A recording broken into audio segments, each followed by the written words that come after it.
ગાંધીનગરમાં રાજ્ય સરકારની આજે કેબિનેટની બેઠક જે દર બુધવારે થતી હોય છે મુખ્યમંત્રી ભૂપેન્દ્ર પટેલની અધ્યક્ષતામાં બેઠક યોજાઈ ગેસ અને પેટ્રોલિયમ પેદાશોની સ્થિતિ અંગે સમીક્ષા કરવામાં આવશે।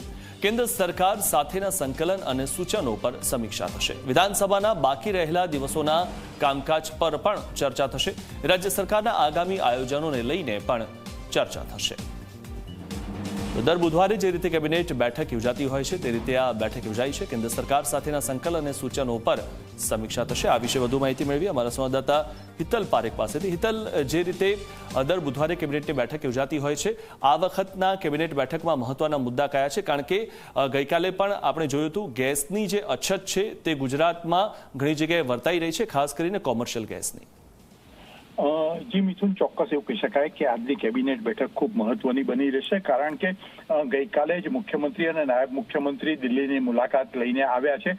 સ્વાભાવિક છે કે મુખ્યમંત્રીએ પ્રધાનમંત્રી સાથે પણ મુલાકાત કરી છે, એટલે એ અંગેની જે સ્થિતિ હશે અને પ્રધાનમંત્રી દ્વારા જે માર્ગદર્શન આપવામાં આવ્યું હશે એની પણ ઔપચારિક રીતે મુખ્યમંત્રી કેબિનેટ મંત્રીમંડળના સભ્યોને અવગત કરાવે તેવી શક્યતા છે। અને આપે કીધું એ પ્રમાણે જે પ્રકારે ખાડી દેશોમાં યુદ્ધની પરિસ્થિતિ છે, યુદ્ધ જે ચાલી રહ્યું છે તેના કારણે ગેસ અને પેટ્રોલિયમ પેદાશોની જે સ્થિતિ થઈ છે અને કેન્દ્ર સરકારે એસ્મા લાગુ કર્યો છે, ત્યારે ગુજરાતમાં તેનું કડકપણે કેન્દ્ર સરકારની ગાઈડલાઈનનું પાલન થઈ શકે અને ક્યાંય ને ક્યાંય ઘરેલું ગેસ છે કે મુશ્કેલી ન પડે, સીએનજી ગેસમાં મુશ્કેલી ન પડે એ માટેની વ્યવસ્થા અને જરૂરી રાંધણ ગેસના બોટલ પણ મળી રહે અને ખોટા કોઈ કાળાબજારી કરી ન જાય એ માટેનો એક્શન પ્લાન પણ આજની કેબિનેટ બેઠકમાં ઘડી કાઢવામાં આવે તેવી શક્યતા છે। આ ઉપરાંત જોવા જઈએ તો અત્યારે જે પ્રકારે વિધાનસભાનું સત્ર ચાલી રહ્યું છે ને 25મી માર્ચ સુધી વિધાનસભાનું સત્ર ચાલવાનું છે, ત્યારે બીજા જે સરકારી વિધેયકો વિધાનસભામાં સરકાર દ્વારા